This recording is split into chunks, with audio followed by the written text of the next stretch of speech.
Now, we were talking a little bit earlier about a plan to give permanent residency to 100 Iraqis who have helped our troops. They're all civilians who worked as interpreters and support staff, but their safety is no longer guaranteed in Iraq. So the federal government is drawing up a special visa to give them a permanent home here. Lovely email that we want to share with you from Rick in Queensland, and he says, I was in Iraq in 04-05.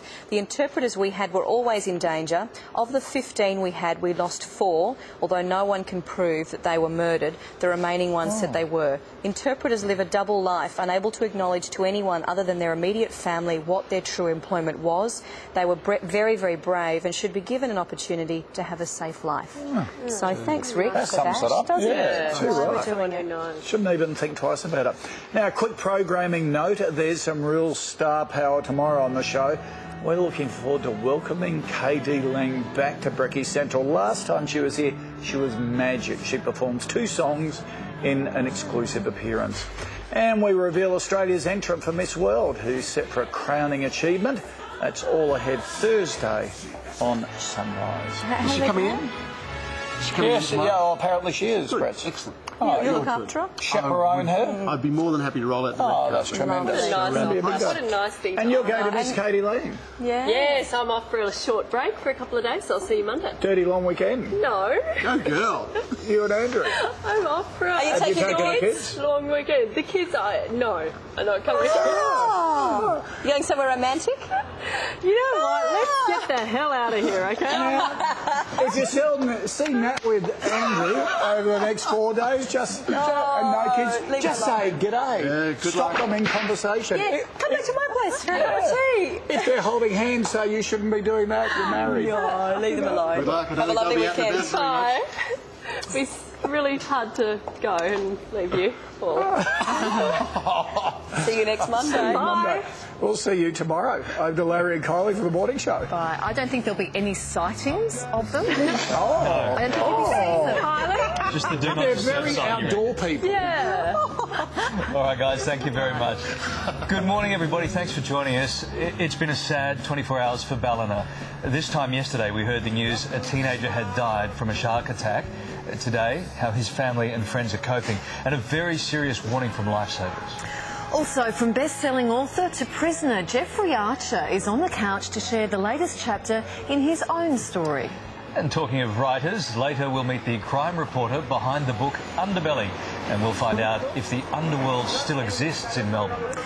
Plus, now you see it, soon you won't. Marlene's agreed to a special morning show makeover for charity. Now, the only catch, she's losing a metre of her hair. A metre. And Madonna's secret to a happy marriage. Learn to say you're sorry, even when it wasn't your fault. What? What? See, it's never our fault. Oh, no, clearly. Should you say sorry, even if you don't mean it, Kylie and Madonna? We'll get the rules on apologising with Joe Lamble soon. Oh dear. So do you follow Madonna's advice at home? Is that how it works in your household? Let us know. Do you say sorry, even when you don't mean it? Or perhaps you've got some other good tips for a successful marriage. See, boys don't say sorry. We just call it the path of least resistance.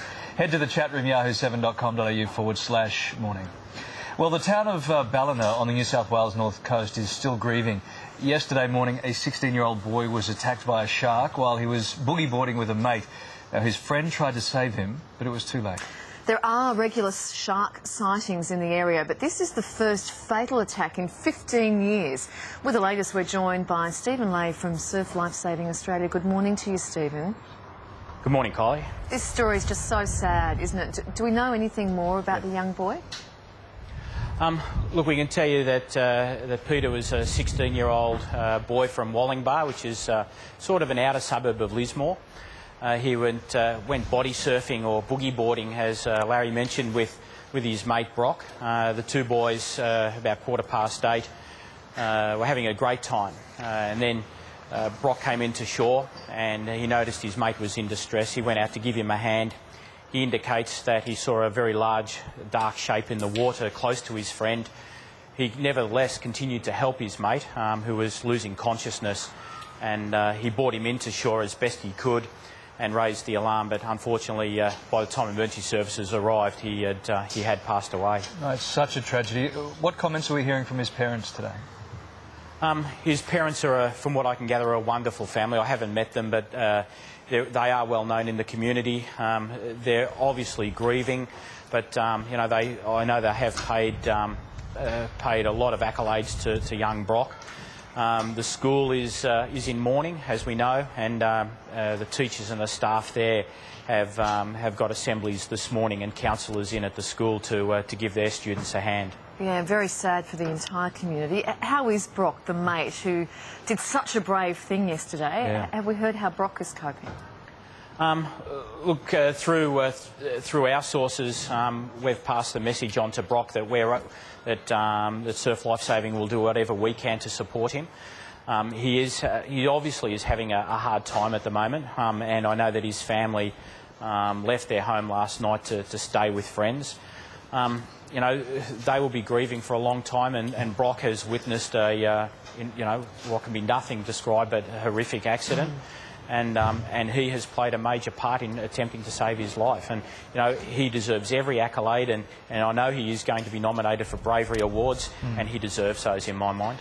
Stephen, hindsight's a wonderful thing. There have been reports of bull shark sightings there over the past couple of weeks. You may have been aware of those. Were there signs erected in the area at all, and why not, if not? Look, there's a number of warning signs erected on all the beaches in Ballina Shire, and they provide warnings for various things. Sharks are a regular part of our environment along, not just in the northern rivers, but right along the Australian coastline. Surf Lifesavers councils continue to provide warnings on a regular basis in regards to sharks, particularly when conditions warrant it, you know, when we have large schools of bait fish. And we saw up at Byron earlier on in the year that we were very proactive in providing additional jet ski patrols at that time. Bait fish, the water is beginning to cool down. We're starting to see bait fish return. We've had heavy rainfall, as you can probably see behind me, in the area in the last 72 hours. Lots of outflow, lots of fresh water, and that will heighten the risk of shark presence. And again, we continue to provide those warnings. Okay, you live about 100 metres from where all this happened. What can you tell us about the search for this shark now? Look, at the moment, the conditions really are quite atrocious, both in the water and in the air. So it makes helicopter searching pretty much impossible. We've got low-level cloud and heavy rain. It seems to be lifting at the moment. The surf itself really is quite atrocious, exceptionally choppy at about 1.5 metres. The water itself really is very, very dirty, and the visibility is poor, so we can't see in through the water itself to identify a shark. And look, it really has to be said is that we know it's a large shark, we know it's a dark shark, but we don't know the species, and we certainly don't know the individual shark. So, you know, we could certainly try and search for a shark, but how do we really know? And look, I suppose a number of people have said the shark was in its own environment, and while it is a horrific, tragic accident that really grips us, is that it is an accident at the end of the day. Stephen, school holidays just around the corner. What do you want us to know about going to the beach this time of the year? Look, there's certainly a number of things that we should be aware of. When there is heavy rain in an area, stay away from river mouths, drains, sewerage outlets and those type of things. That will attract the presence of sharks. Don't swim at dawn or at dusk. Sharks are more likely to be feeding at those times. Don't take a leak in the water. If you have an injury in the water that's bleeding, get out. If you're bleeding, don't enter the water in the first place. And certainly if you hear sirens, or if lifeguards issue public address announcements, or if our beaches are closed, please heed those warnings. It's interesting, I've surfed up and around there, and I know sometimes when those alarms go off, not everyone gets out of the water, right? Yeah, a lot of people don't. A lot of people do ignore them, and you know, we actually walk down to the water's edge using loud hailers, using four-wheel drive public address systems. People still don't heed those warnings. Look, at the end of the day, if you want to take that risk, it is solely your responsibility. We will do everything we can to make you aware of the risk, of the hazard, but it's your responsibility and it's your decision only to leave the water. All right, Stephen, thanks for talking to us this morning, mate. Thanks, guys. Okay, bye-bye now. Well, last night on It Takes Two, we said goodbye to Paul and Jade. Now, their departure has left just 3 couples to battle it out, and the highest scoring performance of the evening belonged to Virginia and Ian. It was awesome. Have a look. It was.